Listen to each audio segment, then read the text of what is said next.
سالار جنگ میوزیم حیدرآباد عجائبات کی دنیا کا شاہکار میوزیم ہے۔ میوزیم کا آغاز کس طرح ہوا، یہ جاننا بڑا دلچسپ ہوگا۔ کرۂ ارض پر انسان روز اول سے ہی کئی چیزوں کو محفوظ رکھتا رہا۔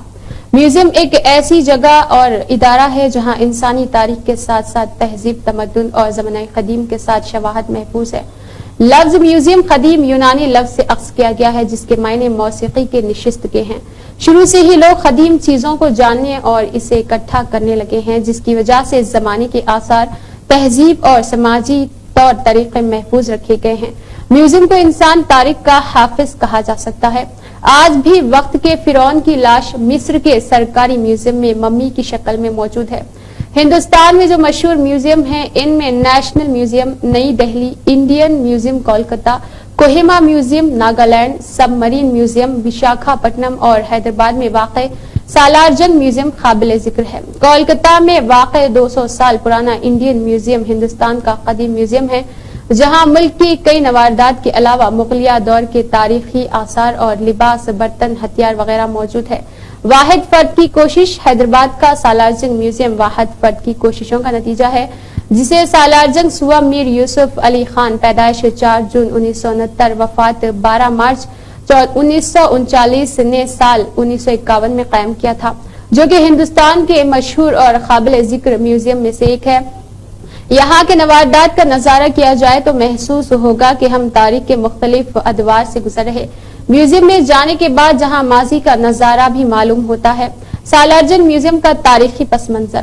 سالار جنگ میوزیم کو یہ اعزاز حاصل ہے کہ یہ ایک گھرانے کے جمع کردہ نواردات کی نمائش گاہ ہے اور یہ ایک اعزاز بجا بھی ہے۔ تاج محل کے تعلق سے یہ بات درست ہے کہ جب شہنشاہ بھی ہو، عشق بھی ہو اور پھر دولت بھی ہو، تب کہیں جا کے کوئی تاج محل بن سکتا ہے۔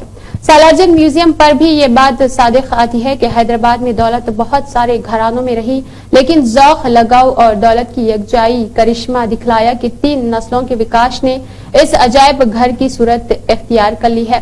اس کے علاوہ نواب میر لائق علی کی پسند بھی رہی۔ مجموعی اعتبار سے یہ کہا جا سکتا ہے کہ عادل شاہی، قطب شاہی دور سے آصفیہ دور تک کے باقیات کے علاوہ دنیا بھر کے نواردات میں جہاں تک رسائی ہو سکتی ہے، اس کی حیدرآباد میں یکجائی میں اس خاندان نے کوئی کسر نہیں رکھی ہے۔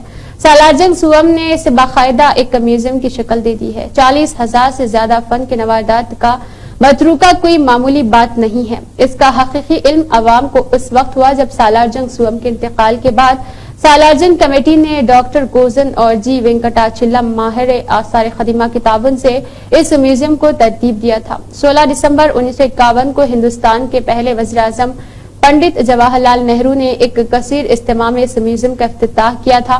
اسی زمانے میں کوئی 114 دعوے دار سالار جنگ کے متروکہ کے لیے اٹھ کھڑے ہوئے۔ ان کا دعویٰ یہ تھا کہ وہ تمام اشیاء مترکہ کے حصے دار ہے، جس میں میوزیم کی تمام اشیاء شامل ہیں۔ بعد میں ان ورثے نے متفقہ طور پر حکومت سے مصالحت کر لی، چنانچہ 3 دسمبر 1958 کو عدالت سے جو احکام صادر ہوئے، اس کے بموجب تمام ورثے نے اس سے دستبرداری اختیار کر لی اور یہ تمام اشیاء مرکزی حکومت کی ملکیت قرار پائی۔ 1 جولائی 1961 کو میوزیم کا نظم و نسق سالار جنگ میوزیم بورڈ کے حوالے کر دیا گیا، جس کے صدر نشین ریاستی حکومت کے گورنر قرار پائے اور رکن بھی، اور اب نواب احترام علی خان اس عہدے پر فائز تھے۔ سالار جنگ کے ورثے کی جانب سے 5 لاکھ روپے اور 5 ایکڑ زمین میوزیم کے لیے عطیہ کی گئی تھی۔ حکومت نے بعد میں مزید 5 ایکڑ زمین خرید لی، چنانچہ رودر موسیٰ کے کنارے سے جہاں کبھی لکڑ کوٹ محل ہوا کرتا تھا، اس کے احاطے میں اب سالار جنگ میوزیم قائم ہے۔